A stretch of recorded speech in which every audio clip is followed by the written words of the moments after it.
bitch, man!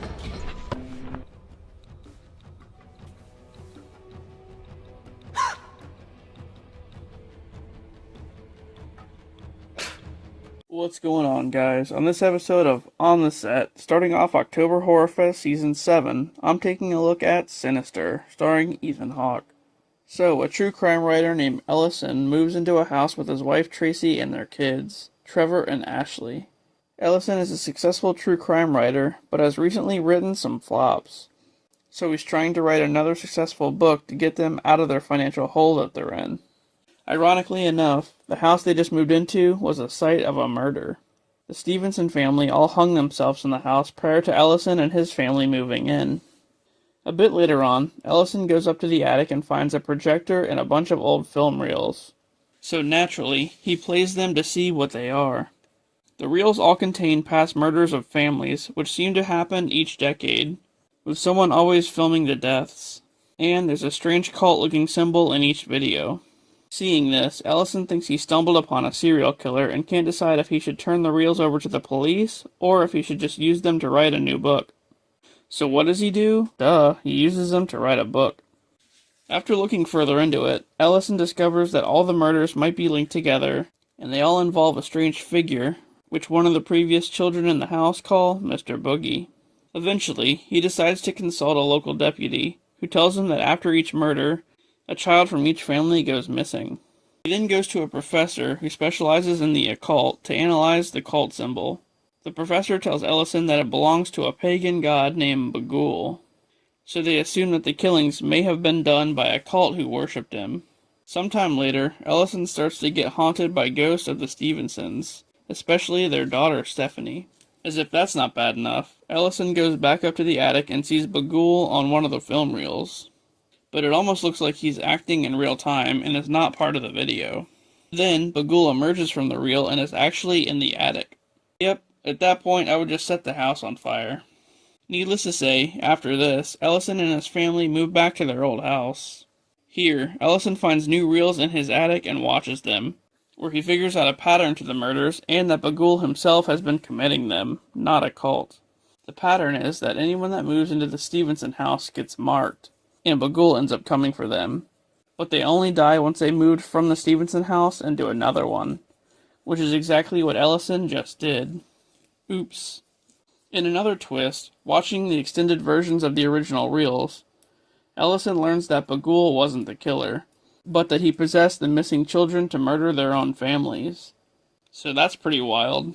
All of a sudden, after unknowingly drinking a strange substance from his mug, Ellison passes out. He wakes up bound and gagged by the rest of his family and learns that Ashley is now possessed by Bagul. Then, she proceeds to murder Ellison and the others with an axe, all while a camera records it. Afterward, she gets taken by Bagul as a new film reel appears among the rest, depicting her own family's murder. The end. Wow, what a crazy movie. An evil entity that appears in a film and possesses children to kill their families. That's a wild concept. But it was pretty entertaining for sure. Ethan Hawke was awesome in this one. Next up, we get part 2, so stay tuned to see what old Bagul has been up to. And I'll see you then. What's up, guys? On this episode of On the Set for October Horrorfest, I'm checking out Sinister 2. The film starts off with a family being tied up and hung like scarecrows, all wearing sacks on their heads. All of a sudden, the family gets burned alive. But this turns out to be a nightmare of a kid named Dylan, along with his brother and mom are hiding out from his abusive father. It's revealed that recently, Dylan has been seeing the ghosts of children who have been making him watch film reels of the children killing their families, all while they're possessed by an entity named Bagul. Meanwhile, the sheriff's deputy from the previous film is now a private investigator, and has been looking into Bagul and the murders for a while. In the previous film, it was discovered that Bagul would possess a child to murder their family. Then, another family would move into the house the murder took place in, and the cycle would repeat. But first, the new family would have to move into a different house. It sounds pretty weird, but that's the cycle. Anyway, after learning this, the PI tried to break the cycle by burning down each house after a family was murdered inside. So he goes to a farmhouse where he finds Dylan and his family hiding out. He tells them that he's investigating a murder that just happened there. And after learning this, Dylan's mom, Courtney, wants to leave immediately. But leaving would cause them all to die, so the PI makes them stay put.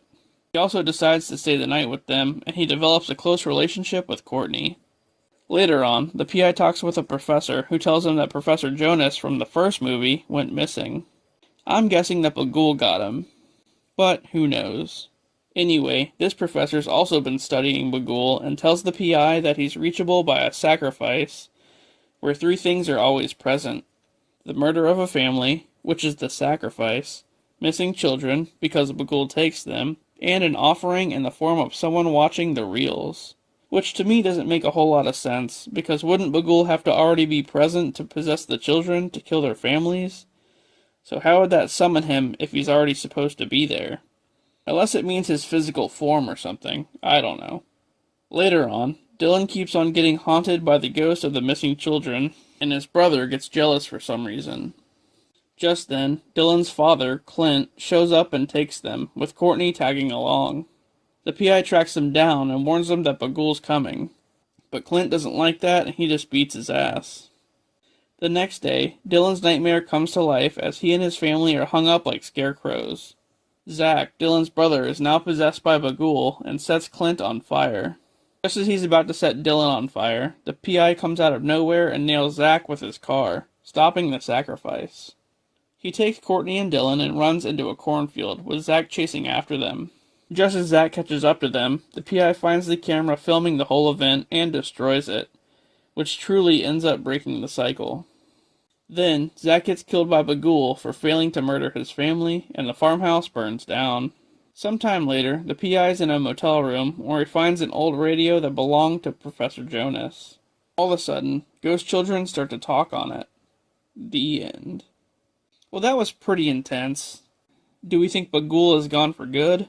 No, I don't think so. He'll be back. Maybe in the third one, he'll upgrade all the film reels into Blu-ray. Anyway, that was Sinister 2. A good sequel for sure. Alright guys, I'll see you next time as more Horrorfest continues. What's up guys? On this episode of On the Set for October Horrorfest, I'm checking out the original Evil Dead from 1981. The film starts off with 5 students going on vacation in Tennessee. They head to a cabin in the middle of the woods where things already seem kind of off.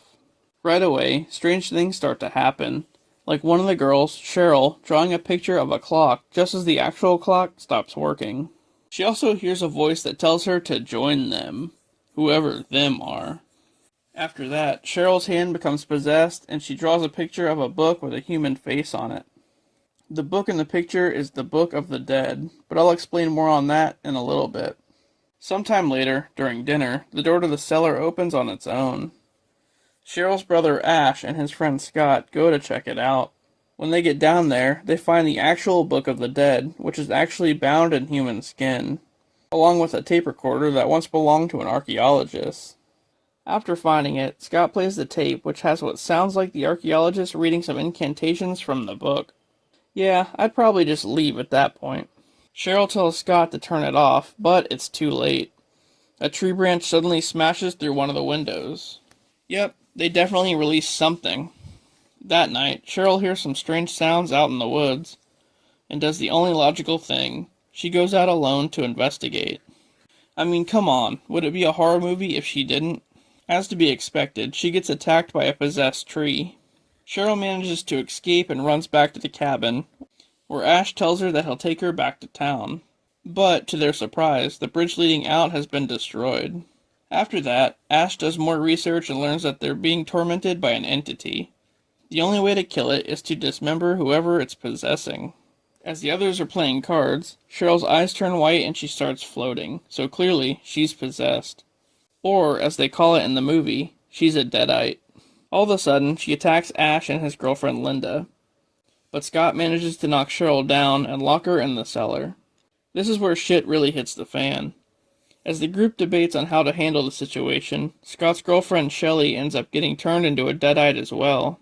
She attacks Scott, and he proceeds to stab her with a special dagger, before dismembering her with an axe. After burning her, Scott tries to go back to town, but he's attacked by the same trees and is killed. Just then, Linda becomes a deadite and Ash is the only one left. Ash fights Linda, eventually cutting her head off with a shovel. And just as it seems to be over, Cheryl escapes from the cellar and attacks Ash. As he takes her out with a shotgun, Scott appears, now a deadite himself, and Scott and Cheryl fight Ash. Suddenly, during the fight, Ash finds the evil book and throws it into the fireplace, causing the two of them to deteriorate. It's a weird scene, like their bodies decompose and these tongues start flailing around. I don't know. Anyway, after all that, Ash emerges from the cabin and leaves. But suddenly, he's attacked by another entity. The end. This one's a true horror classic. It paved the way for a lot of supernatural films down the road. Also, Bruce Campbell was great as Ash, and those deadites, well, they were pretty intense. If I found a book that had a human face on it, I'd probably just run away from it. But that's just me. Anyway, continuing with the Horrorfest fun, next time I'm taking a look at part 2, so stay tuned. How's it going, guys? On this episode of On the Set for October Horrorfest, I'm taking a look at Evil Dead 2. But also, at the same time, it's a remake. So, let's get into it. Ash and his girlfriend Linda go on a vacation to a cabin out in the middle of the woods. Once there, Ash finds a tape and plays it. The tape belonged to an archaeologist who unearthed a book covered in human skin called the Necronomicon during one of his excavations. As the tape plays, the archaeologist starts reading incantations from the book. All of a sudden, Linda becomes possessed and turns into a deadite. She attacks Ash and he decapitates her and buries her outside the cabin. After that, Ash tries to leave and gets thrown around the woods by the demon that possessed Linda. When he finds the bridge leading out of the woods, it's been destroyed. So, he goes back to the cabin. All of a sudden, Ash is bit on the hand by Linda's severed head. He finds a chainsaw and finally destroys Linda once and for all. But now, his hand becomes possessed. So he does what anybody would do and just cuts his hand off with a chainsaw. As that's going on, Annie, the daughter of the archaeologist, and her partner are trying to return to the cabin with some missing pages from the Necronomicon. They get help from a guy named Jake and his girlfriend Bobby Jo, who lead them back to the cabin. As they arrive, they run into Ash fighting his own hand. Ash goes to shoot at it, but accidentally hits Bobby Jo instead. So the group lock Ash in the cellar.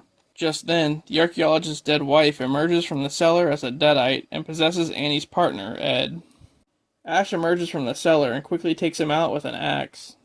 This causes Bobby Jo to freak out and she runs into the woods, where she's killed off by some possessed trees.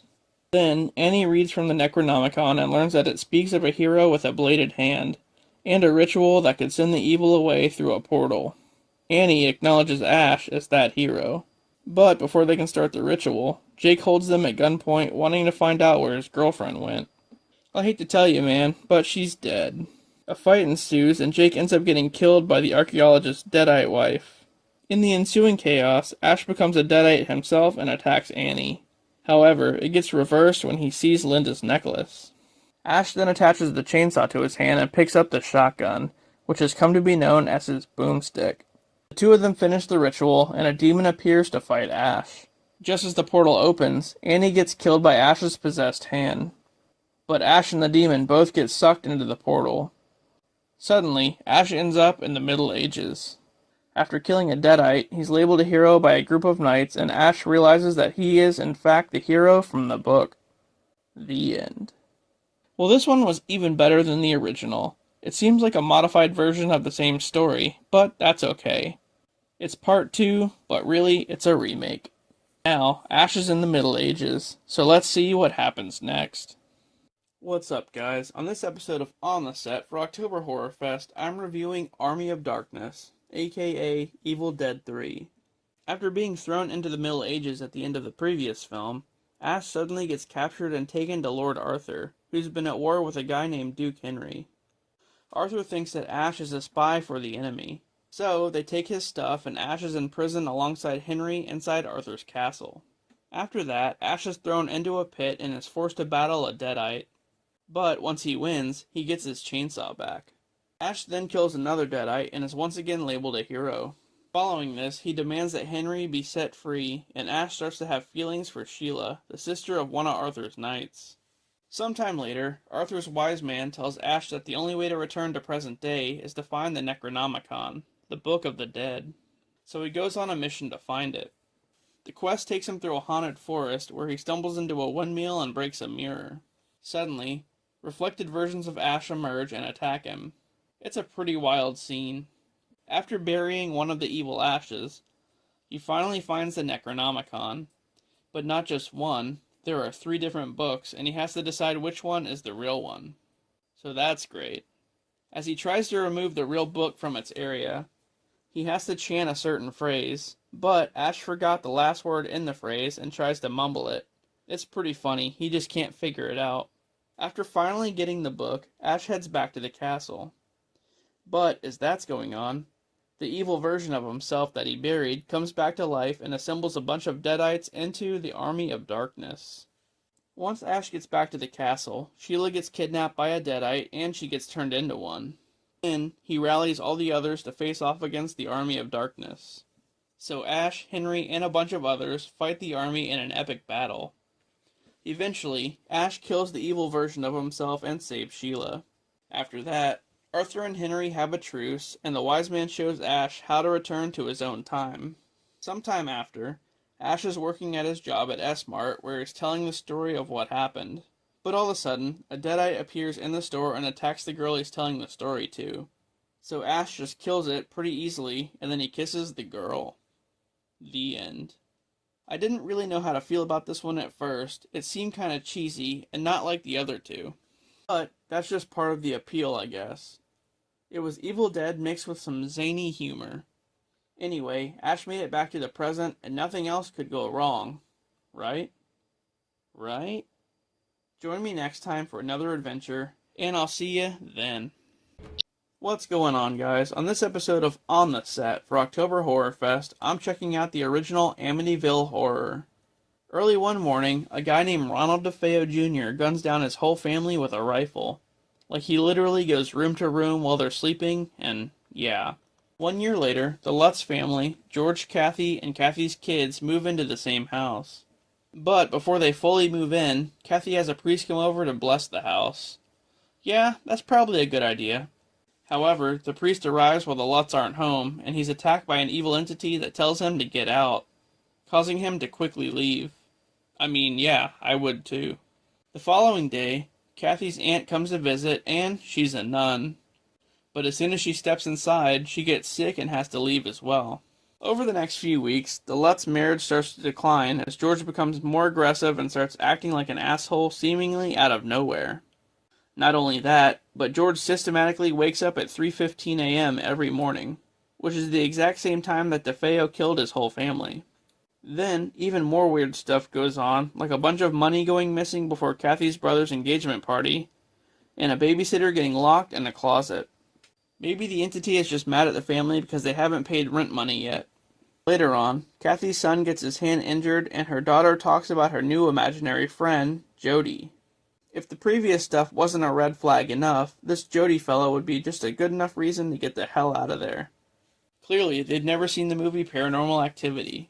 Then, the priest comes back and tries to ward off the entity, but each time, something prevents him from helping out. This makes him think that a demonic force is present. You don't say. A while after, George's business partner Jeff and his wife Carolyn come to the house. Carolyn is said to have some kind of psychic abilities and is immediately drawn into the basement. They find an entire room hiding behind the brick wall. Carolyn starts freaking out, saying that it leads straight to hell. Meanwhile, the priest is elsewhere, praying about the family, when he suddenly just goes catatonic. Kathy goes to do some research on the house and finds out that long before the DeFeo murders, the house belonged to a Satan worshipper named John Ketchum, Ash Ketchum's dad. No, not really. But it was also built on an ancient Indian burial ground, so that's not good. That night, blood starts dripping from the walls, and George, clearly not in his right mind, tries to kill the family. But he's suddenly stopped by Kathy. It's a pretty crazy scene, like he falls into this black goop. I'm not even sure what it is.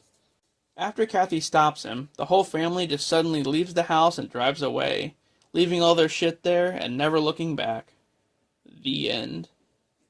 First of all, right after that first sketchy thing happened, I'd be out of there. but I guess they wanted to stick it out. They did finally leave though, and I guess that's the main thing. Anyway, on the next one we take a look at part 2, and I'll see you then. What's up guys? For this episode of On the Set for October Horrorfest, I'm taking a look at Amityville 2, The Possession, which is actually a prequel to the first film. So, the Montelli family, Anthony, his wife Dolores, and their kids move into the Amityville house. Almost immediately, strange paranormal stuff starts to happen around the house, like banging on doors late at night, and messages written on their daughter's wall. As it turns out, Anthony is a scumbag. He blames his daughter Jan for writing on the wall, and beats her, and then he beats his wife for trying to stop him. Wow, what a swell guy. Following this, Dolores has a priest come bless the house. And as to be expected, it doesn't change a thing. Soon after, their entire kitchen gets wrecked by the entity. Once again, Anthony blames Jan for this and is probably about to beat her, but the priest stops him. So Anthony just throws him out. Later on, Anthony starts getting much worse. He denounces his faith and forces himself on his wife. Wow, this guy's awesome. Following that, Dolores threatens to divorce him, so Anthony goes to church to apologize to the priest. Meanwhile, while they're gone, one of their sons, Sonny, stayed home and starts hearing demonic laughter. So what does he do? He decides to follow it down to the basement. Needless to say, Sonny gets possessed by the entity. After that, things get a bit more weird. Sonny starts role-playing with his sister, and he's taking nude photos of her. Then, him and his sister hook up. Yep, that's what I said. Sometime later, at Sonny's birthday party, he quarantines himself away from everybody else, and his sister Patricia goes to check on him. But at this point, he's just too far gone, and he sends her away. Patricia tells the priest about it, but he doesn't do anything. Later that night, the entity tells Sonny to kill everybody. So, he pulls a DeFeo and guns them all down, one by one. The following day, as the police are investigating the scene, the priest tries to exorcise Sonny, but the police take him into custody instead. The priest somehow gets Sonny away from the cops and takes him to church so that he can perform the exorcism. But, once there, Sonny just attacks him and runs off. The priest follows him back to the Amityville house where he tries to do the exorcism once again. This time, the demon leaves Sonny, but he goes right into the priest. Just then, the police show back up to take Sonny back into custody, and the priest just disappears. The end. Well, this one was pretty good, but I'm not sure if it was better than the first movie. Another thing I'm not too sure about was that crazy sex scene. What the hell was that? Anyway, next time we continue with more Horrorfest fun. On this episode of On the Set for October Horrorfest, I'm reviewing The Haunting in Connecticut. So, let's get into it. In the late 1980s, a kid named Matt has been undergoing cancer treatment. His mom, Sarah, has been looking for a new house to rent that's closer to the hospital that he's getting treated at. Eventually, she finds a house and moves in, along with her husband Peter, Matt, Matt's brother, and their 2 nieces. After looking around the house, Matt picks the basement to be his new room. Why? I don't know. As he's checking it out, he finds a locked door down there. And not too long after, Matt starts to have weird visions, like one of an old man and a bunch of dead bodies. After a while, Matt's dad Peter discovers that the house used to be a funeral home, and the locked door that Matt found leads to a mortuary. Freaked out about what he's been seeing, Matt talks to a reverend who's in the hospital with him about what's been going on in the house. The reverend tells him to find out what the spirits in the house are after. Back at home, Matt starts to have more visions, and he's found in the basement scratching at the walls.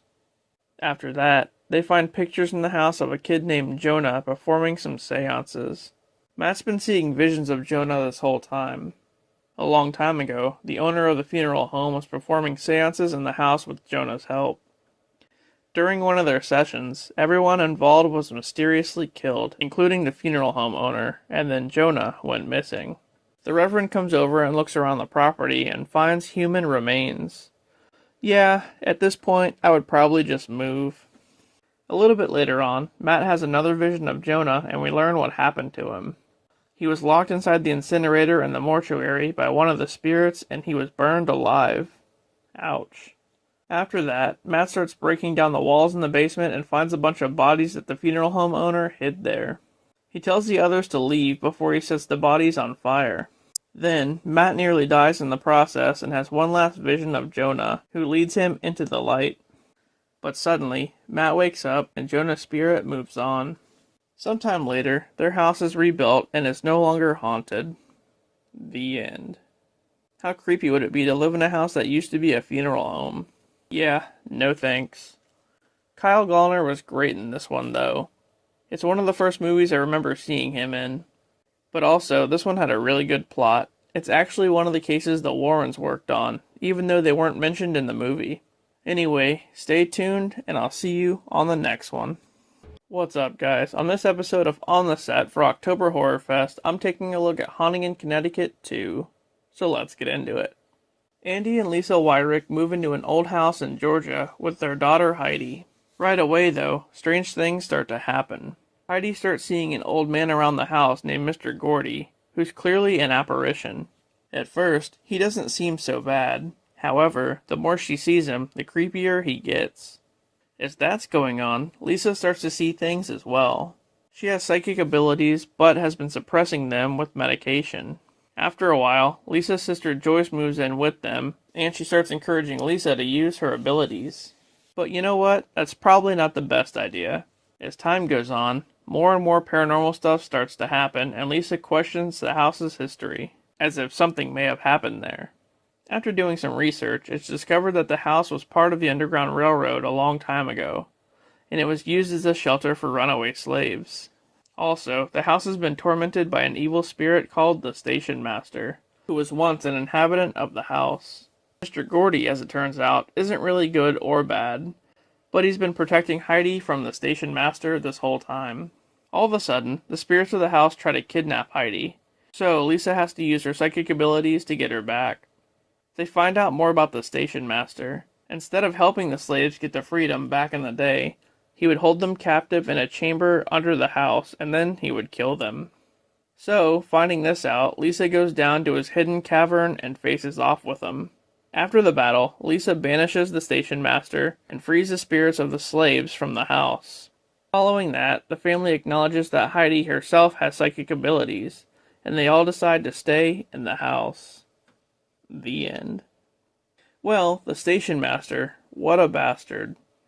I don't think I'd be sticking around that house after learning that's what happened there, even if all the evilness is gone.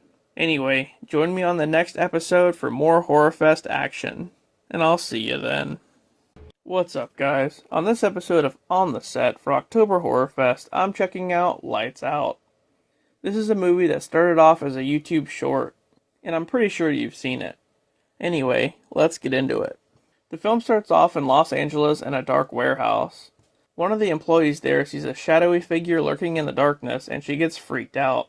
Well, yeah, I'd be running the hell out of there.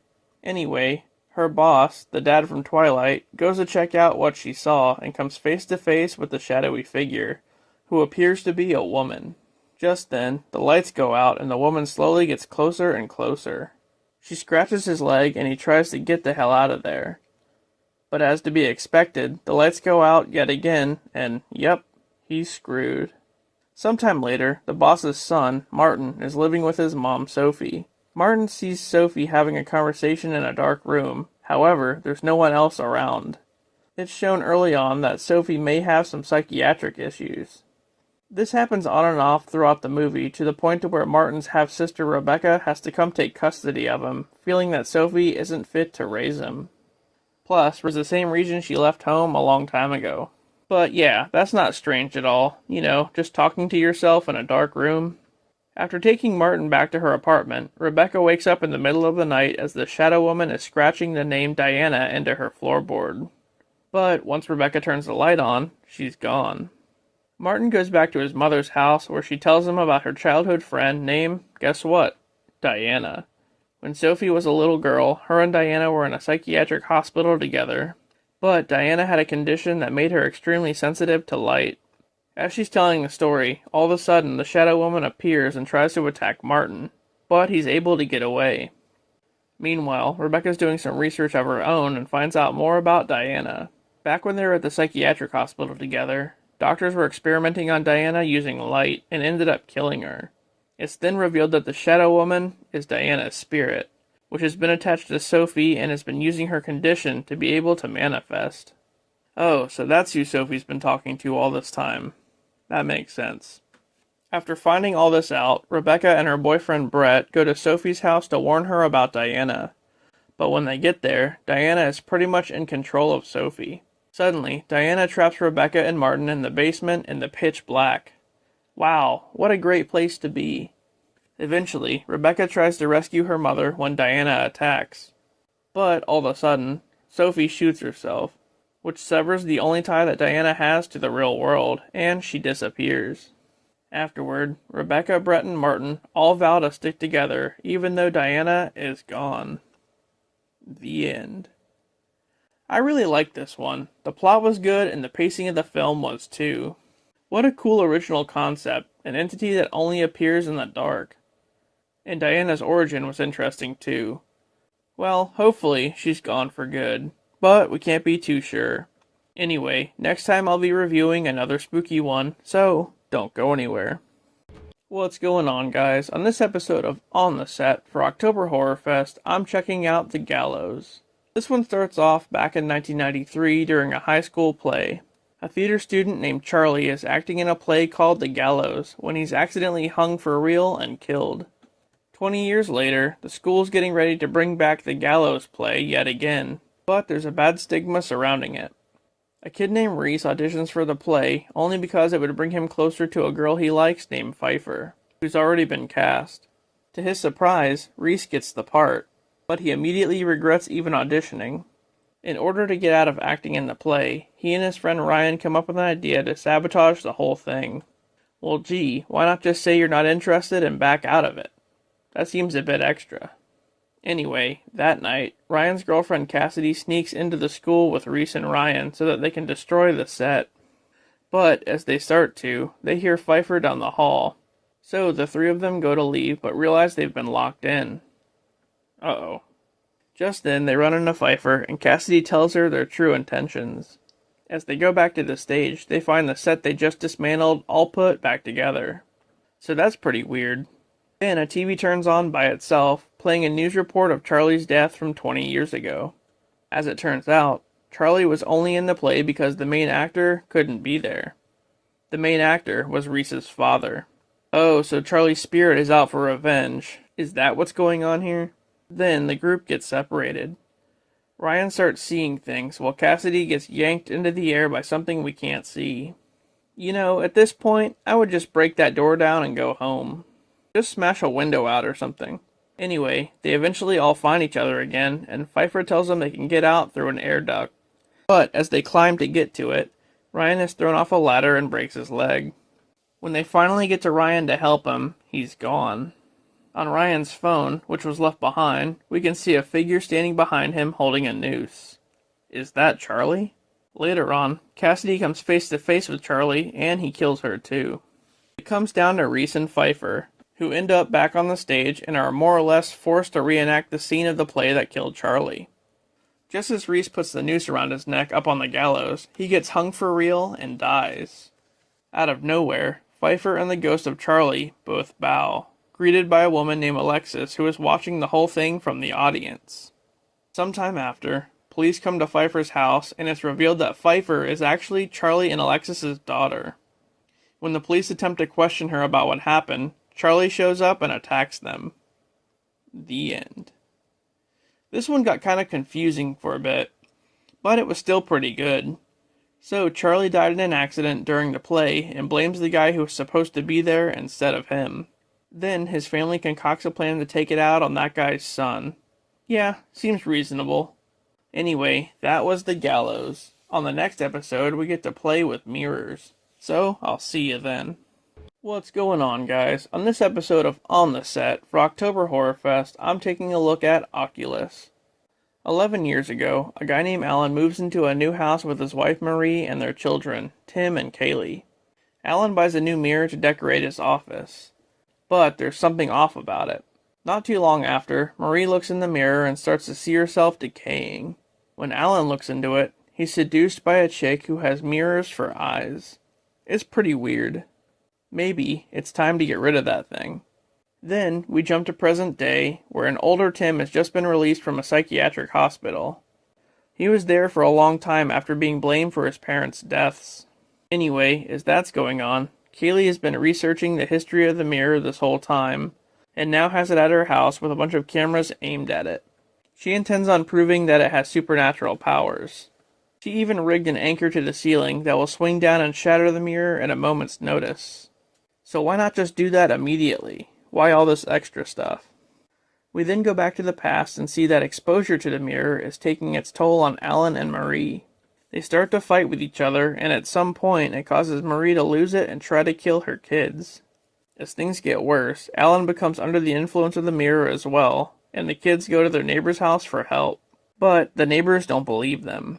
Back at the house, both parents try to kill the kids, but Marie is shot dead by Alan, who then has Tim shoot him in a moment of clarity. Well, that's pretty fucked up. Just then, the police show up to arrest Tim, believing him to be responsible. I would just smash that damn mirror. That's what I would do. Back in present day, Tim and Kaylee watch recorded footage of the mirror and see themselves doing things they have no memory of doing. So, they go to leave the house, but they're suddenly drawn back in by the mirror's power. And this is where things get really out of control. Back inside, Kaylee sees a vision of her mother. Thinking that it's the mirror playing tricks on her, she stabs it, only for her mother to actually be Kaylee's fiancé, who suddenly came to check on them. Oops. Then, Kaylee and Tim start to see each other as children, and they start to hallucinate different scenarios.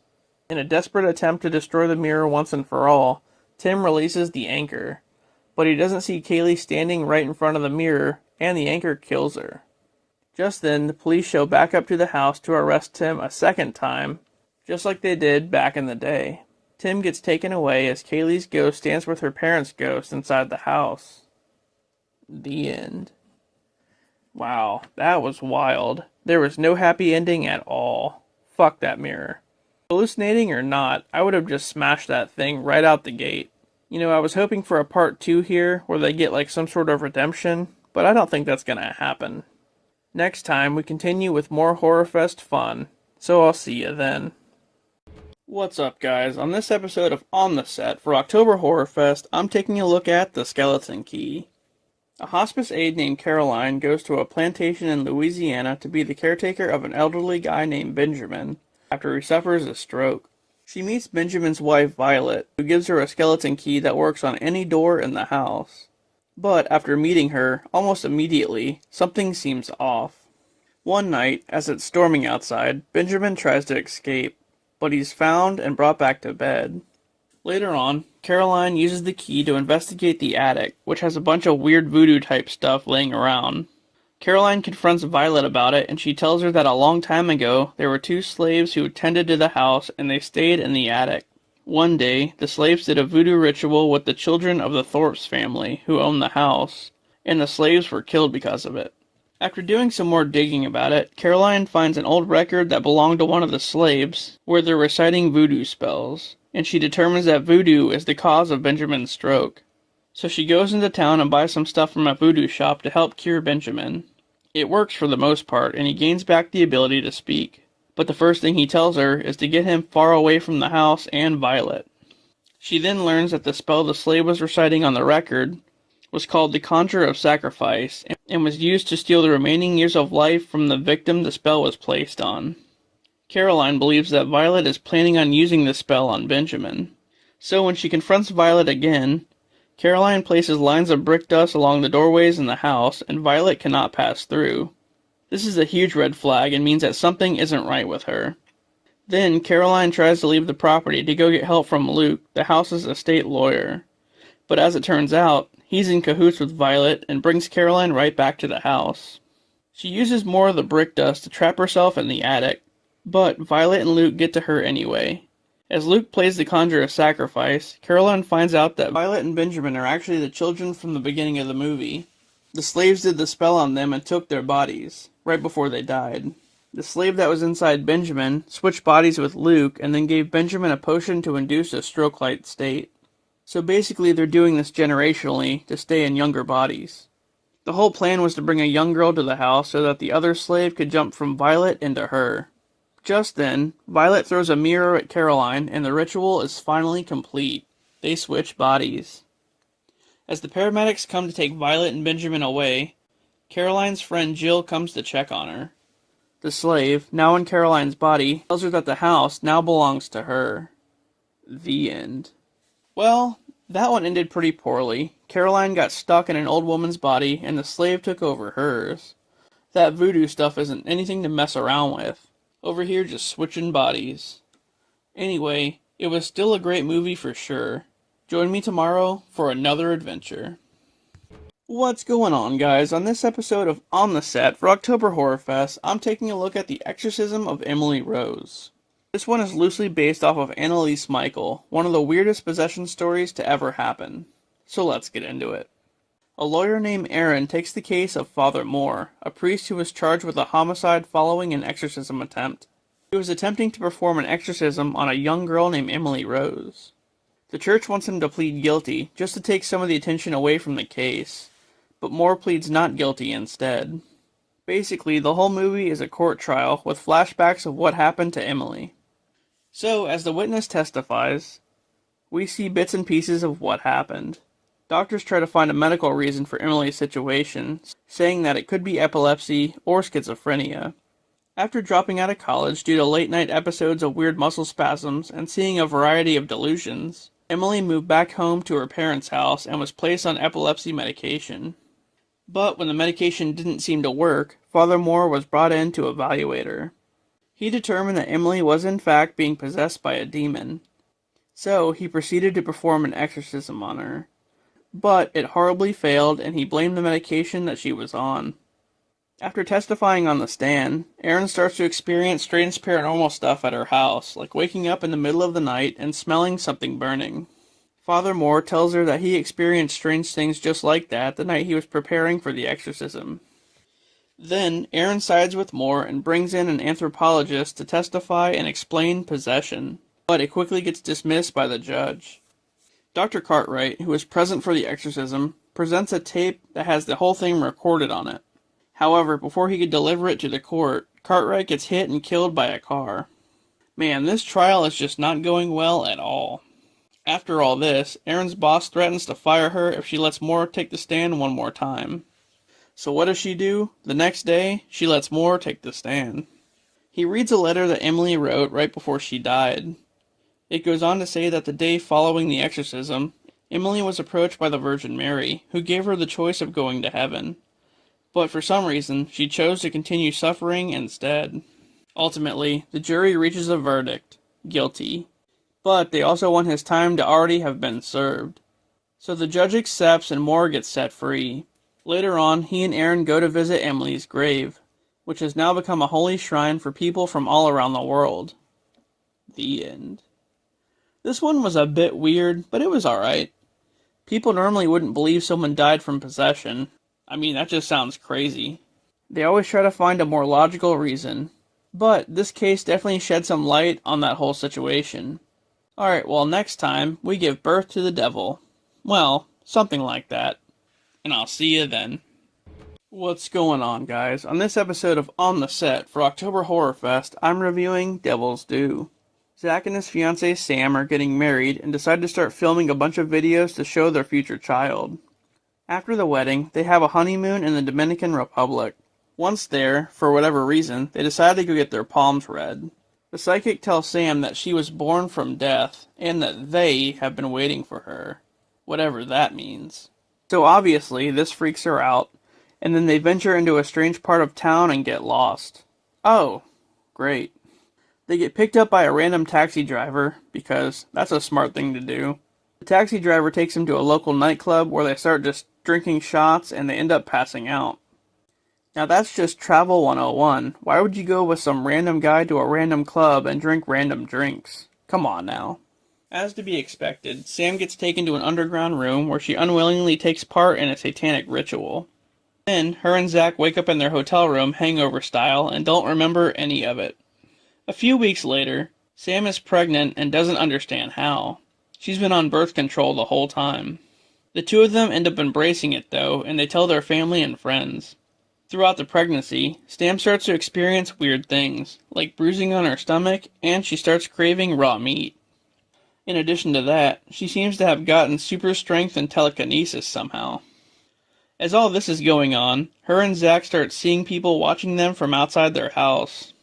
After that, they go to see a new doctor since their original one went MIA. Later on, when Sam is 8 months pregnant, they go to a church and attend a communion. The priest looks at Sam and immediately starts to cough up blood. When they get home from this, Zach watches the footage that he got from the communion and sees the sketchy taxi driver and attendants. When Zach goes to visit the priest in the hospital, he tells him that a symbol on the door of the club is meant to summon the Antichrist. Meanwhile, footage is shown of people encountering Sam in the woods as she eats a deer. That's not awkward at all. When they try to talk to her, she just kills them telekinetically. As Zach investigates the symbol more, it leads him to an abandoned house down the street, where he finds a cult performing a satanic ritual. Among the members of the cult is the taxi driver and even Sam's doctor. Well, that's just terrific. When Zach returns home, he finds the cult inside his house and his sister dead. So he walks into the nursery to find Sam about to cut the baby out of herself. There's a sudden flash of light, and then Sam is on the floor in a pool of blood as she dies. The cult walks in and takes the baby and just leaves. And then, Zach gets arrested for the murder of Sam and his sister. Afterward, another young couple is on a honeymoon in Paris, when the same taxi driver approaches them and offers them a ride. The end. Damn, they got set up. This one was pretty wild. A great example of why you don't just wander off somewhere when you're on vacation in a strange place. You just may end up giving birth to Satan. Anyway, like I said, this was a wild one, but it was good. Join me next time for some more Horrorfest fun. What's up, guys? On this episode of On the Set for October Horrorfest, I'm checking out Devil Inside. In 1989, the day before Halloween, a woman named Maria committed a triple homicide during an exorcism that was being performed on her. Ever since then, she's been in a psychiatric hospital in Rome. Maria's daughter, Isabella, has been estranged from her mother and finds out about it through her father, who then ends up dying a few days after telling her about it. 20 years later, Isabella is making a documentary on exorcisms with her friend Michael. She wants to find out more about what happened to her mom, and they travel to Rome to finally meet with her. Once they get there, they meet two priests, Ben and David. When Isabella goes to talk with her mom, Maria starts randomly speaking in different languages and proceeds to shit herself. She also has a bunch of crosses carved into her skin, and one on the bottom of her lip. Well, that's it. She seems pretty far gone if you ask me. Time to pack up and go. Just then, Maria tells Isabella that killing a child is against God's will. This is because not too long ago, Isabella had an abortion. But there's no way her mother could have known that, because they haven't talked in years. After that, the priests take Isabella along on an exorcism for a woman named Rosalita. For whatever reason, Rosalita knows Isabella's name, and then she suddenly attacks the group. Later on, when they try another exorcism on Maria, she mocks Ben and tries to possess David and Isabella with demons. But it doesn't work. Or does it? They go to a church and report what they've seen, determining that Maria has 4 different demons inside of her. As this is going on, things take a turn for the worse. David starts to act pretty strange. He's performing a baptism on a baby and starts to drown it, but he ends up passing out. After that, they find David covered in blood and the police show up, but he takes one of their guns and shoots himself in the head. Just then, Isabella starts to have a seizure. Ben and Michael take Isabella to the hospital, but once there, she slashes the nurse's throat. As it turns out, yep, her and David are possessed. Who would have thought? So they throw Isabella in a car and decide to go get help to perform an exorcism on her. But on the way, she strangles Michael and passes a demon into him. He takes his seatbelt off and floors the car into oncoming traffic. The end. So I guess it's fair to say that they didn't make it out of that one. What a wild ending. That was pretty crazy. Why would you put a possessed person in the car with you? Anyway, their investigation is still ongoing, and it may never be solved. On the next episode, we deal with some ghosts. 13 of them. And I'll see you then. What's up, guys? On this episode of On the Set for October Horrorfest, I'm taking a look at 13 ghosts. The film starts off with a ghost hunter named Cyrus and his assistant Dennis, who are hunting a ghost in a scrapyard. They manage to capture the ghost, but Cyrus and most of his team are killed in the process. After that, Cyrus's nephew Arthur is told that he's inheriting Cyrus's house. So he moves there with his two kids, Kathy and Bobby, and their nanny. Right away, the house looks pretty sketchy. The whole thing is made of glass and has weird Latin phrases written all over the walls. All of a sudden, Dennis shows up, posing as an electrician, and he sees the phrases, commenting that they're all protection spells. As they investigate the house further, they find 12 of the ghosts that Dennis and Cyrus have captured over the years, who are all now locked up in the basement. They can see the ghosts using these special glasses. Just then, a guy named Moss grabs a briefcase that he finds filled with money. But when he grabs it, it turns out to be a booby trap and he seals them inside the house. Not only that, but one of the ghosts gets released. As the ghost approaches Moss, he backs up into a doorway and gets cut in half by the doors that slide shut. As that's going on, Bobby can see the ghost and he notices one of them to be his mother, who had died in a house fire years ago. Suddenly, Bobby gets taken away by some unknown force. The others are joined by Kalina, who's trying to free the ghost from the house. They get chased into the library, where she explains each of the ghosts. Arthur finds out that one of them is his wife.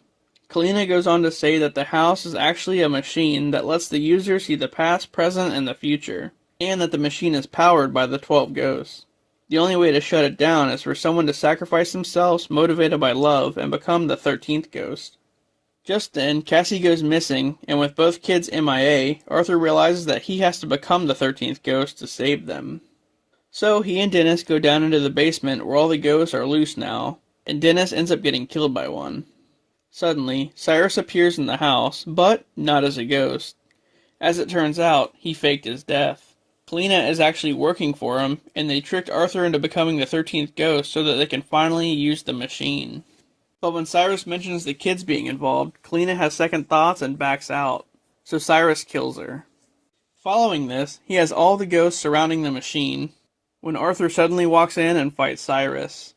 As the two fight, the nanny ends up freeing the ghost and they all gang up on Cyrus, throwing him into the machine and killing him instantly.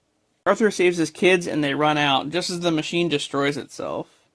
In the end, Arthur's wife greets her family one last time before finally disappearing. The end. This was a pretty awesome movie. Not only that, but it had a great cast. Arthur almost became the 13th ghost, but he was able to stop Cyrus and save his family. Next up, I'm reviewing the House on Haunted Hill remake, so stay tuned. What's going on, guys? It's October Horrorfest, and on this episode of On the Set, I'm taking a look at the remake of House on Haunted Hill. So let's get into it. In 1931, the patients of an insane asylum start a riot, which is aided by a doctor named CONNECTICUT.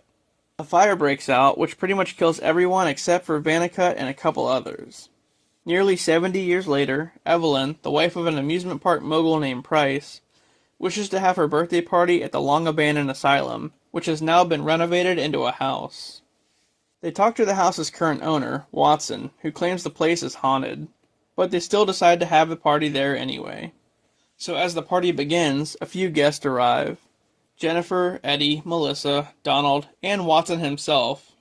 However, Price and Evelyn didn't invite any of these people to the party and don't know who they are. So that's a bit of a red flag. Why would you just let them into the party then? Anyway, Price tells them about the theme for the night. They each must remain inside the house until the morning to get $1 million. After this, the building security system locks all of them inside, somehow. So they're stuck. As the night progresses, Evelyn and Price start arguing with each other as the others explore the basement. Then things start to get a bit weird. Jennifer admits that her name is actually Sarah, and she was just impersonating her boss, Jennifer, to win the money. Just then, she sees Eddie drowning in a tank full of blood, but it's just a trick and she's nearly pulled in by some unknown force. The real Eddie shows up and saves her. As that's going on, Melissa suddenly goes MIA, leaving behind a camera that shows her being dragged away somewhere. Price has tricks rigged all around the house to trick the guests. But when he checks in on his assistant, who's supposed to be keeping track of everything, he finds the assistant dead. Go figure. After a while, Evelyn gets killed and Price flips out. He pulls a gun on the guest and demands to know who killed her. but they end up overpowering him and lock him inside a chamber that's meant to treat schizophrenic patients. It makes crazy people sane and sane people crazy, pretty much. Then they just end up leaving him in there. Hashtag fuck 'em. Sarah and Eddie go snooping around some more and find Vannicut's old office, where they see a picture of his old staff. As it turns out, Price and the party guests are all descendants of the staff who survived the fire back in 1931.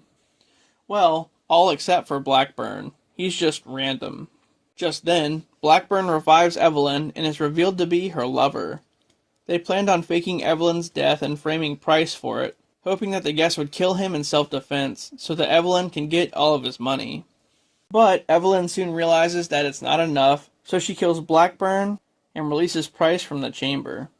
The group finds Price covered in blood, and Cher just shoots him without asking any questions. Right when that happens, Evelyn walks in and rejoices in his death, but Price was wearing a bulletproof vest, so he wasn't actually dead. And he springs up and attacks her. As the two fight, Evelyn ends up falling through a door, and it reveals the true evil of the house, which is pretty much just the darkness. It's basically like all the evil spirits from the asylum all merged into one entity. So the darkness kills Evelyn and then goes after Price. But Price dives out of its way and Watson gets killed instead. The remaining party guests go to the attic where they find the only way out.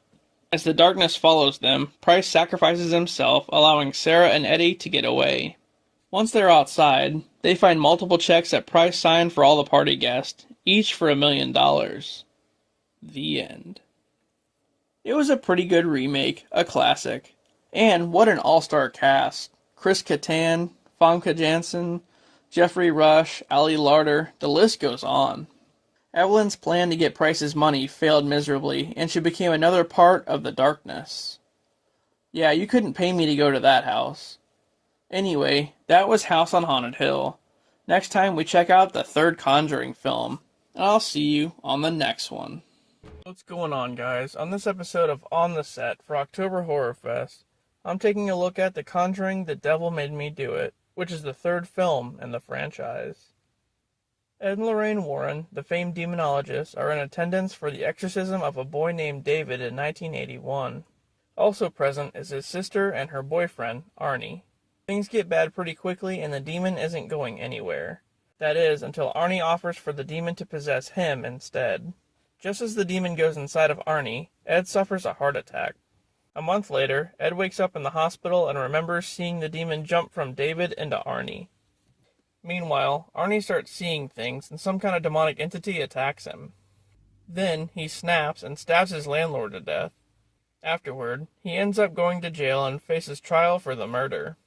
The Warrens find out about what happened and agree to help Arnie as his case now becomes widely known. It's the first murder case in history where someone claimed possession as a defense. The Warrens go back to David's house and discover a totem that was the cause of David's possession. They speak with a former priest who tells them that the totem was intentionally placed in the house a long time ago by a member of a cult. More investigating leads them to Massachusetts, where a similar murder occurred involving another totem. A girl named Katie died the same way as Arnie's landlord, and the suspect, Jessica, went missing. Then, Lorraine uses her clairvoyant ability to learn that the cult member who placed the totems made Jessica kill herself right after the murder. The cult member tries to get Arnie to kill himself too, but Lorraine intervenes. Back at the Warrens' house, they find yet another totem inside, which suddenly causes Ed to attack Lorraine. But he gets stopped right before he kills her. The priest reveals the cult member to be his daughter, who became obsessed with totems and other witchcraft as she grew up. The priest also tells them that the only way to stop Arnie from being possessed is to destroy his daughter's altar, which is deep beneath their house. So they travel underground through a tunnel and finally find the altar. When they do, the priest's daughter emerges and kills her father. Just then, the Warrens destroy the altar, freeing Arnie from the demon's control, which in turn ends up killing the daughter instead. Sometime later, Ed takes a cup he got from the altar and puts it in their trophy room. Arnie still has to go to prison, but only for a short while. The end. This one wasn't as good as the other two movies, but it was still pretty entertaining. Who would have guessed that the cult member was the priest's daughter? In the end, at least Arnie got saved. Next time, I take a look at the Blair Witch Project. So, I'll see you then. What's up, guys? On this episode of On the Set for October Horrorfest, I'm checking out the Blair Witch Project. Is it fact or fiction? You tell me. In the fall of 1994, 3 film students set out on a trip to Burkittsville, Maryland to make a documentary about the legendary Blair Witch. The witch is said to be supernatural and haunt the local woods in town. So, when they get there, Heather, Mike, and Josh interview some citizens in town about the witch. They all seem to know the local legend, but instead, they mostly talk about a murderer named Rustin Parr, who lived alone deep in the woods. In the 1940s, a bunch of children in town randomly went missing. So when the police investigated Parr's house, they found a bunch of children's bodies buried there, and they determined that he killed them all. They also mentioned him bringing the children down to the basement 2 at a time. He would make one stand facing the corner as he killed the other one. When asked why, Parr claimed the Blair Witch made him do it. Anyway, wandering through the woods for a day, they stumble upon an area called Coffin Rock, where 5 people were found murdered in a ritual-type way quite a while ago. The next day, as they travel deeper into the woods and pretty much get lost, they find a bunch of piles of rocks everywhere, which usually marks a grave. So that's not good. That night, as they lay in their tents, they hear a bunch of movement going on outside, like people stepping on sticks. Yeah, I wouldn't go out there if I was them. Nope. After walking around and getting even more lost, they decide to camp out another night, only to hear more weird noises out in the woods and wake up to 3 piles of rocks right outside their tent. Heather tries to check their map, and then she realizes that they don't even have it. Mike kicked it into a creek earlier on out of frustration. Oh, well, great job, Mike. This makes things way worse as the 3 of them start fighting about it. Not only that, but now they're surrounded by strange stick figures hanging all over the place. That night, they hear children's laughter deep in the woods, and some other crazy sounds. Yeah, at this point, I would just run and run until I found civilization. Just then, something shakes their tent, causing them to freak out and run off into the woods. Well, that's the opposite of what I just said. After finding all of their equipment trashed, Josh suddenly disappears. As they go looking for him, they can hear Josh screaming in the distance. But at this point, I think they assume it's the witch. Heather finds a bundle of sticks with a bloody shirt inside, containing some of Josh's body parts, like his finger, his tongue, a bit of hair, and some teeth. Ooh, yeah, I'm gonna go ahead and head out. Sorry, Josh. Then, they hear Josh calling to them again, and decide to follow his voice into the woods. Because, who wouldn't? It leads them right to the ruins of Rustin Parr's house. Mike goes down into the basement, where he gets attacked by something off camera. Then, Heather goes down there and finds Mike facing the corner, just as she also gets attacked. The end. Well, this one was pretty insane when it first came out.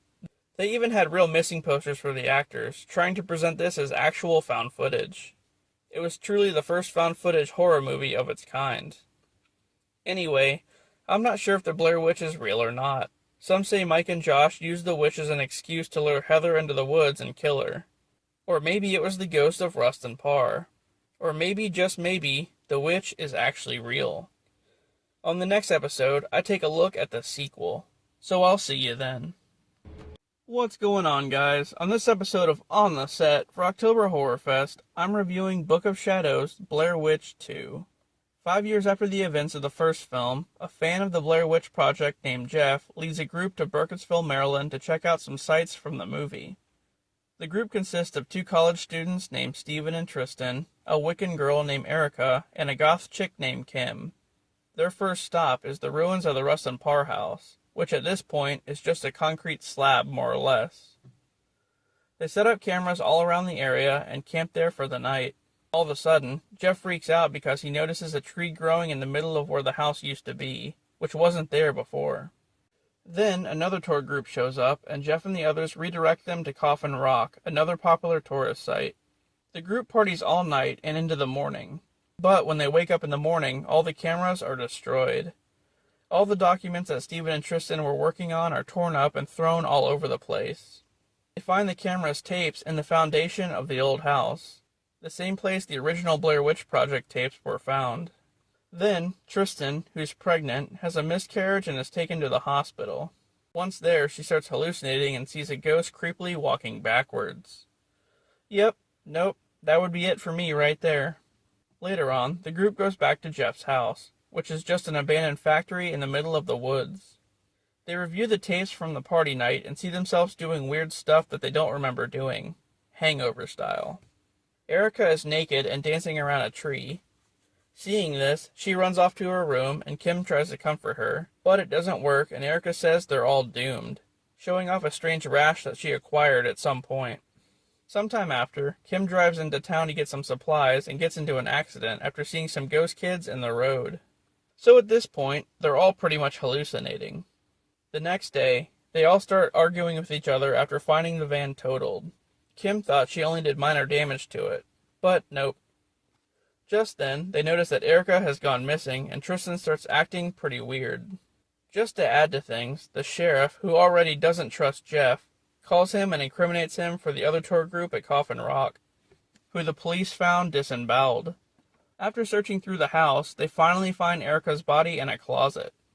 Then Tristan starts speaking backwards, and they get the idea to watch the party tapes in reverse, which reveals the truth of what happened. The group got drunk, and then Tristan had them do a ritual where they all had an orgy and killed the other tour group. When they confront Tristan about this, she acts innocent at first, but then she ties a noose around her neck and taunts Steven. He ends up flipping out and pushes her off the second floor, causing her to hang herself. Afterward, the remaining three are taken in for questioning.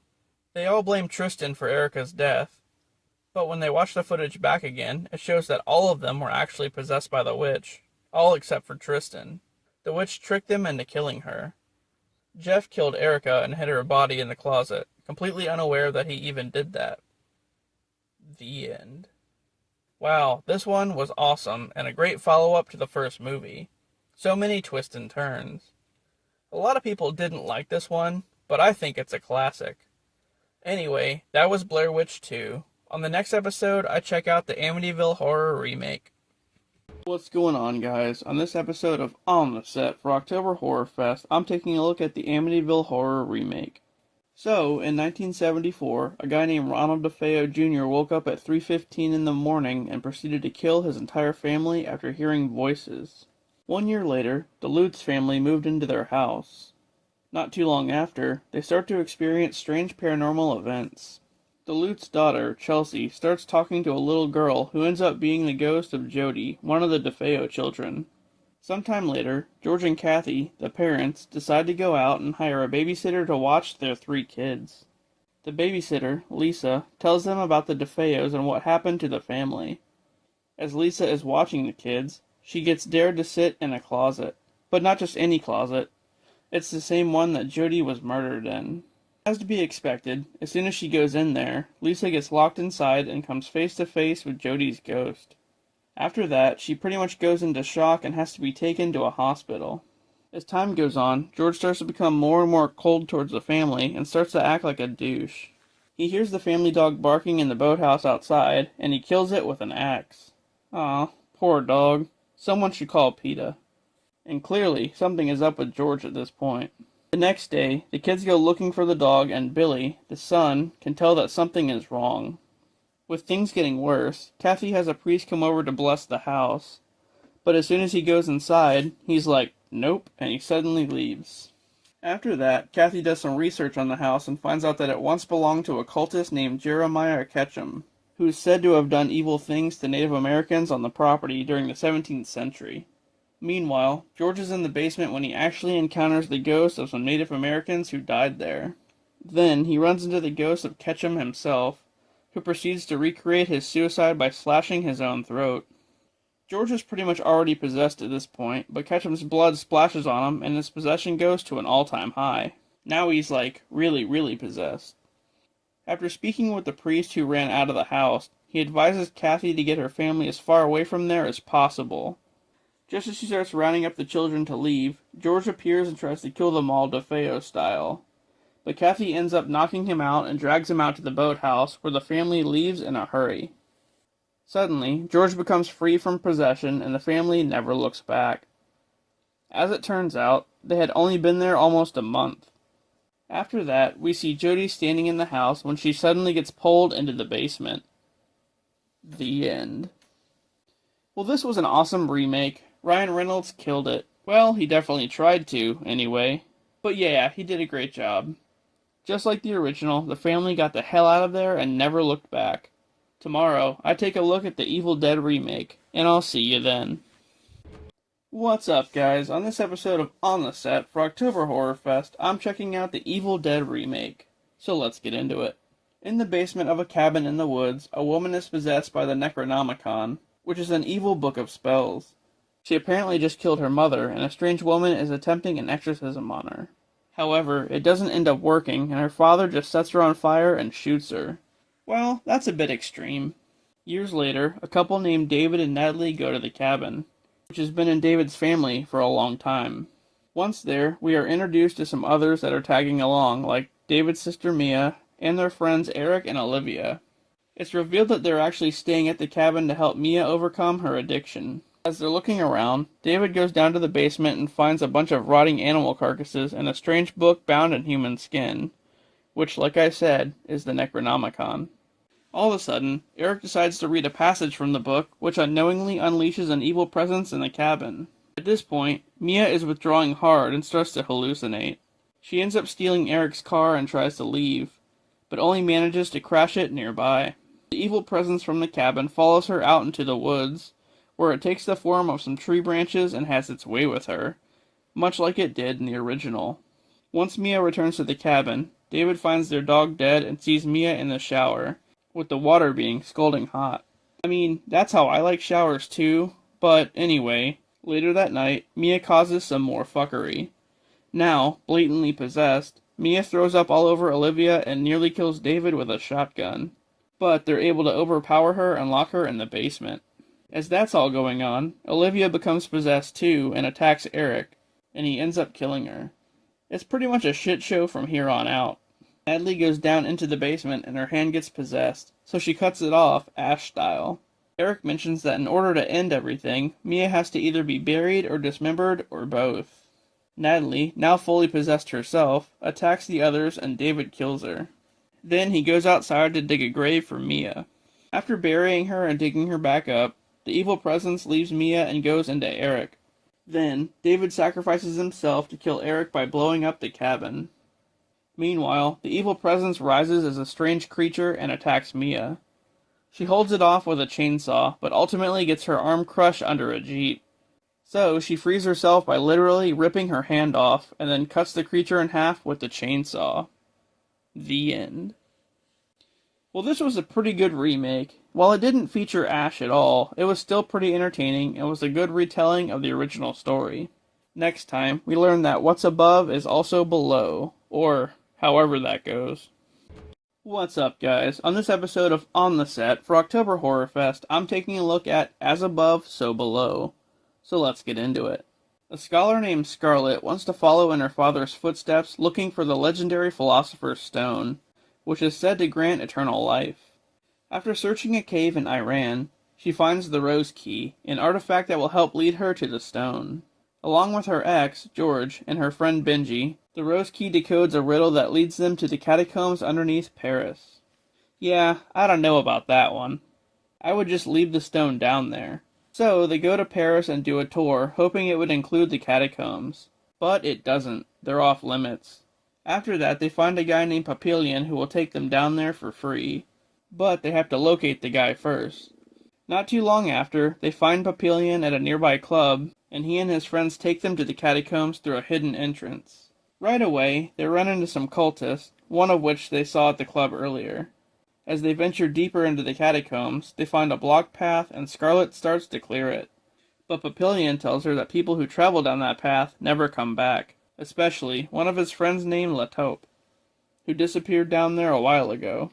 The group decides to take an alternate path to move forward, but it ends up collapsing behind them, nearly killing Benji. All of a sudden, they end up in front of the very same blocked path that they were at before and are forced to venture through it anyway. Once there, they find La Taupe, who's now a ghost haunting the catacombs.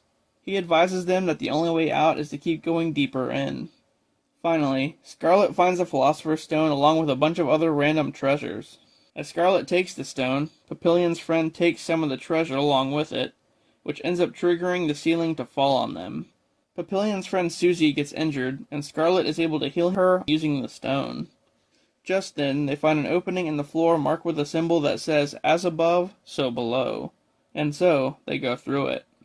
They see a mirror image of the treasure room, in which Latop kills Susie. Deeper into the catacombs, the group encounters a woman holding a child.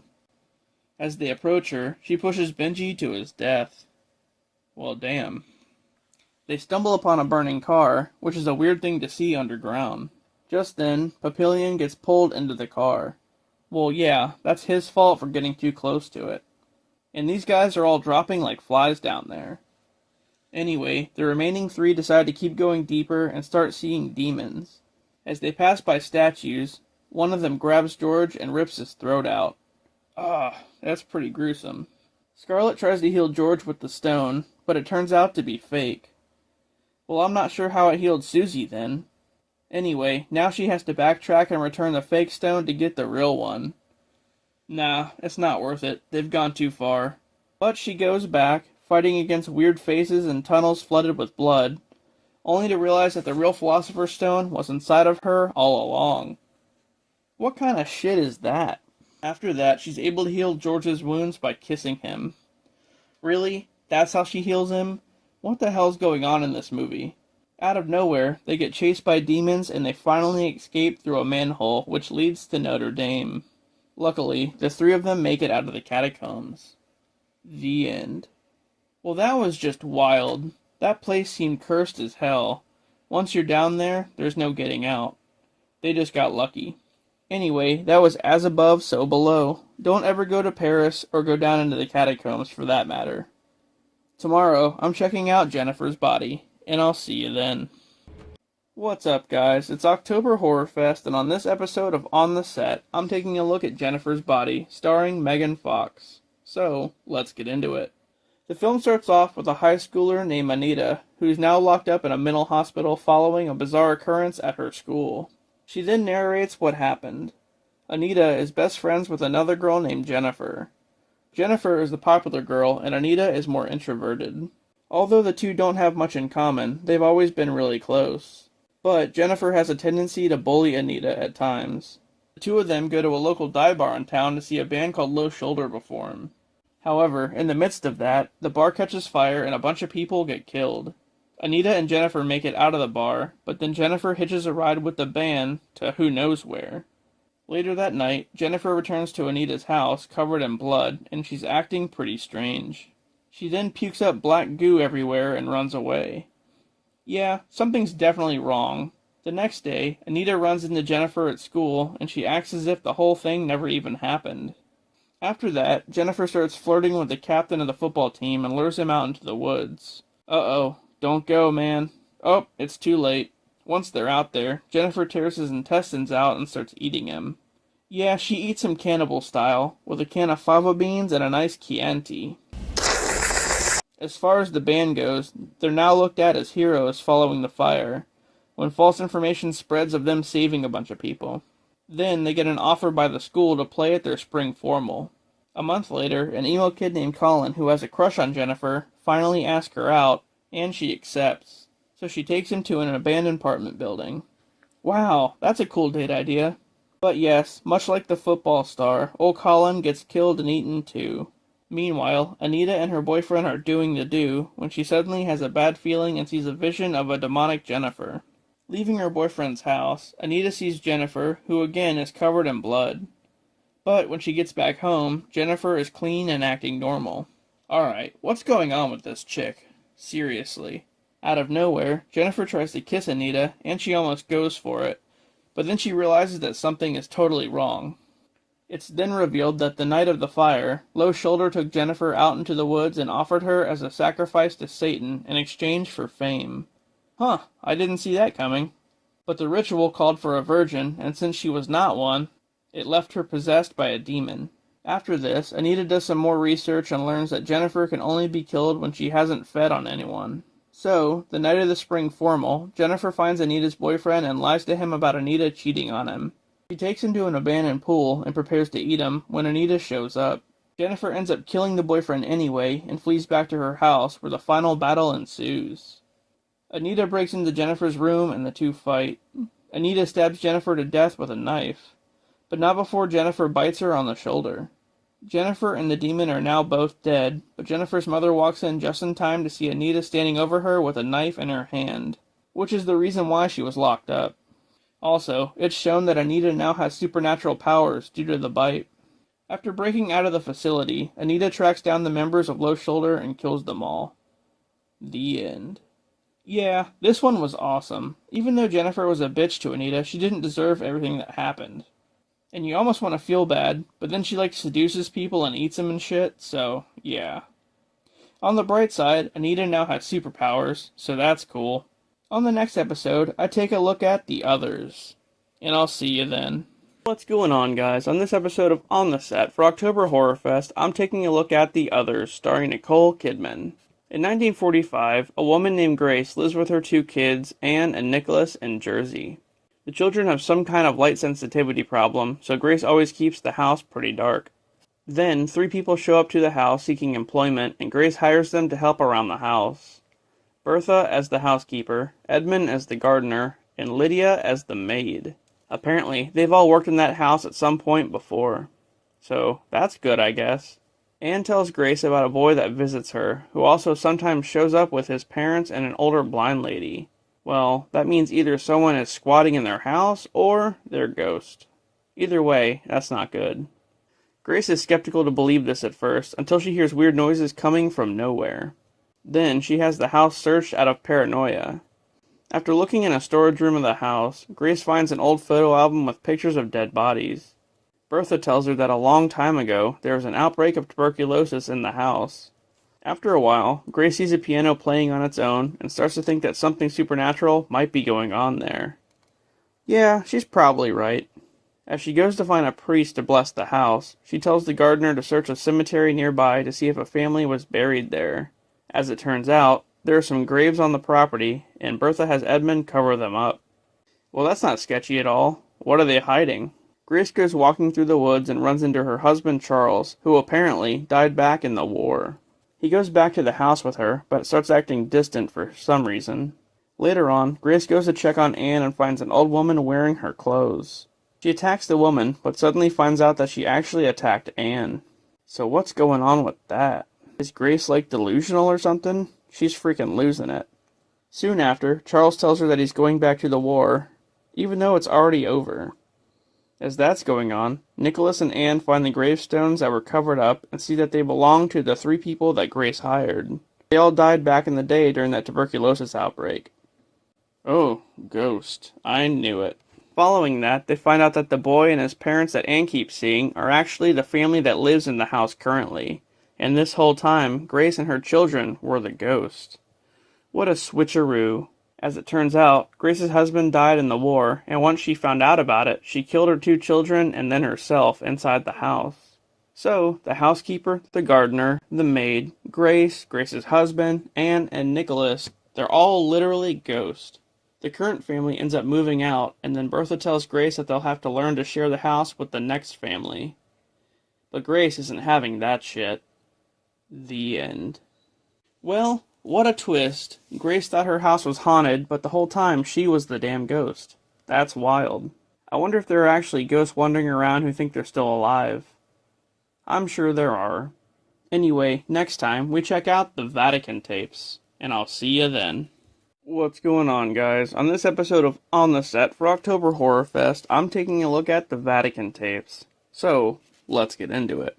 The film starts off in Italy at the Vatican. A guy named Vicar is telling a cardinal named Brune about a woman named Angela, who might just be possessed.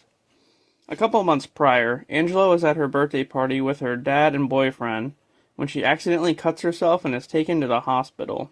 There, she's introduced to Father Lozano. After returning home, Angela has a seizure and goes right back to the hospital. A few days after that, she gets released again. But something isn't right with her. She takes a taxi home and suddenly grabs the wheel, causing her and the driver to get into an accident. Following this, Angela is in a coma for 40 days. Yeah, something's definitely wrong here. And where's that Lozano guy? Maybe he can help. After a while, she doesn't seem to be recovering all that well, so they decide to pull the plug on her life support. But surprise, motherfucker! She's now awake, and for some reason, she's just back to normal. Angela isn't out of the water just yet, though. She has a few incidents after waking up from the coma. She tries to drown a baby, and then makes a detective kill himself. Geez, at this point, they just need to lock her up. Father Lozano intervenes and sends Angela away to be institutionalized. Yep, well, that's how you deal with a problem. Just lock it away. Good job. Anyway, we then learn that Angela's mother was a hooker that her dad slept with. After having the baby, she just up and left. Not sure if that plays into anything here, but it definitely doesn't help matters. In the days that follow, Angela's condition gets a lot worse. She starts saying weird stuff in Aramaic, which causes the rest of the patients there to all die in a mass suicide, cult style. Well, that's crazy. Then to top it off, the hospital just gives up on her and lets her go. Yeah, great, just release her right back out into the wild. Perfect. So she causes a mass suicide and they just sweep it under the rug. After that, Cardinal Brune takes matters into his own hands and goes to the United States to find a cure. Brune mentions that her mother being a hooker might just throw a wrench in the exorcism. But this whole time, Brune has been saying that Angela is actually just the Antichrist. So, when he finally sees Angela again, what does he do? He kills her. All of a sudden, she gets resurrected as the literal Antichrist. She tells Brune that she knew one day they'd meet again, and then she kills him, her father, and her boyfriend. However, she lets Father Lozano live, just so that he can tell everyone at the Vatican about what happened. 3 months later, Lozano and Vicar watch the news that shows Angela has been going around performing miracles for people and has now become somewhat of a celebrity. The end. Well, I guess they never cured her. I feel like they didn't even really try. Locking someone in a mental hospital isn't exactly going to cure them from being possessed. Anyway, what can you do? Next time, I check out Drag Me to Hell. But, don't actually do that. What's going on, guys? On this episode of On the Set for October Horrorfest, I'm checking out Drag Me to Hell. The film starts off in California in 1969. A kid named Juan has been hearing voices, so his parents bring in a medium named Sean to help. The reason he's been hearing the voices is because he stole a necklace from an old woman. Well, that's just karma, I guess. As Sean is getting ready to do a seance, something appears and drags Juan into hell. See, he should have never stolen that damn necklace. 40 years later, a girl named Christine is trying to get a promotion at the bank she works at. All of a sudden, in walks the woman from the beginning who had her necklace stolen. She mentions to Christine that she needs an extension on her mortgage due to some issues she's having, but Christine just denies it. Wow, that's real nice of you. Afterward, Christine gets attacked by the woman in a parking garage. The woman rips a button off her jacket and places a curse of some kind on it. Probably the same one she put on the kid when he stole her necklace. Anyway, in the days that follow, Christine starts to get haunted by a demon of some sort. She starts having nosebleeds and starts hallucinating. Christine goes to talk with the woman's granddaughter, wanting to apologize for what happened. But she's too late. The woman had just died. Uh-oh, I guess you're stuck, lady. Then, a fortune teller tells her that she's been inflicted with the curse of Lamia, a demon that tortures its victims before dragging them to hell. She tries to offer a sacrifice to Lamia by killing her cat, but it does no good. After that, she goes to dinner with her boyfriend's parents, and she starts seeing things again. When some other things don't work out, the fortune teller offers to introduce her to Sean for the price of 10 grand, and her boyfriend instantly agrees. Later, Sean sets up a seance in hopes of containing and killing Lamia once and for all, still remembering the incident that happened 40 years ago. But things don't go as planned. Lamia possesses Sean and her assistant. It's a wild scene. Anyway, Sean is able to somewhat banish Lamia, but she dies in the process. The fortune teller tells Christine that the only other way to get rid of Lamia for good is to offer the button to the deceased. So here's where things get real fucked up. She digs up the dead body of the woman that cursed her, and she proceeds to shove an envelope containing the button into her mouth. Yeah, I'm sure that won't backfire at all. Pretty much immediately after, she almost gets trapped in the grave by a bunch of falling dirt, but she's able to get out just in time. Sometime later, Christine's boyfriend Clay is about to propose to her, and also she finds out that she finally got the promotion that she wanted. So, things all worked out, I guess. Wait a minute, hold that thought. Clay then gives her an envelope that has the button. She accidentally put a different envelope in the woman's mouth. So the curse was never broken, and Lamia is still coming. All of a sudden, a hole opens in the ground, and Lamia pulls Christine down into hell as Clay watches. The end. Well, that sucks. In the end, she still went to hell anyway. Should have just approved that lady's extension. But I guess that'll be a bit difficult. What a long-distance relationship that would be. On the next one, I take a look at Ghost Ship. So, stay tuned. What's going on, guys? On this episode of On the Set for October Horrorfest, I'm reviewing Ghost Ship, the movie about a ship that's a ghost. So, in May of 1962, aboard the Antonia Grazza, a group of ritzy people are enjoying a performance on the deck of the ship by a singer named Francesca. All of a sudden, we see a random person mess with a thick steel cable on the deck. As it's wound too tightly, it finally snaps loose and cuts everyone on the deck in half. It's a crazy scene, like something out of Terrifier or maybe Mortal Kombat. All that's left is a little girl named Katie, left all alone. 40 years later, we're introduced to a salvage crew who finds the abandoned Antonia Grazza just floating around out in the ocean. They were told about the ship by a pilot named Jack. Yeah, no thanks, I wouldn't go anywhere near that thing. So what do? They board it, of course. Once on board, the crew finds 9 crates, all full of solid gold bars. Then, they start to experience strange things on board, and out of nowhere, the boat they used to travel there gets destroyed. Well, it looks like they're stuck now. As if that's not bad enough, one of the crew members, Santos, gets killed in the explosion that destroyed their boat. As the Antonia is visibly sinking, the crew decides to patch the leak and take the Antonia back to shore. Meanwhile, another crew member, Greer, is snooping around the ship when he encounters the ghost of Francesca. She ends up seducing him and then causes him to fall to his death down an elevator shaft. Yeah, you never fall for a woman in a red dress. That's pretty common sense. Anyway, Sean, the captain, goes into the captain's cabin and is greeted by the ghostly captain of the Grazza. He tells him that the gold on board was discovered on another abandoned ship called the Lorelei. Once upon a time, the crew of the Grazza boarded the Lorelei and discovered that as well as a sole survivor. Can you guess who that is? Just then, the ghost captain shows Sean a picture of the survivor, who ends up being Jack. So Sean goes back to his crew to tell them about Jack, but he ends up seeing a ghost and freaks out. The crew find him and perceive this as him going nuts, so they lock him in an empty tank. A bit later on, another crew member goes to check on him, only to find out that someone filled the tank with water, causing Sean to drown. Just then, another crew member named Maureen meets the ghost of Katie, who reveals what really happened on the Antonia Grazza. When the crew of the Grazza rescued Jack from the Lorelei, he eventually convinced them all to kill the passengers and captain and take the gold bars for themselves. So, they set up the steel cable to snap and kill everyone.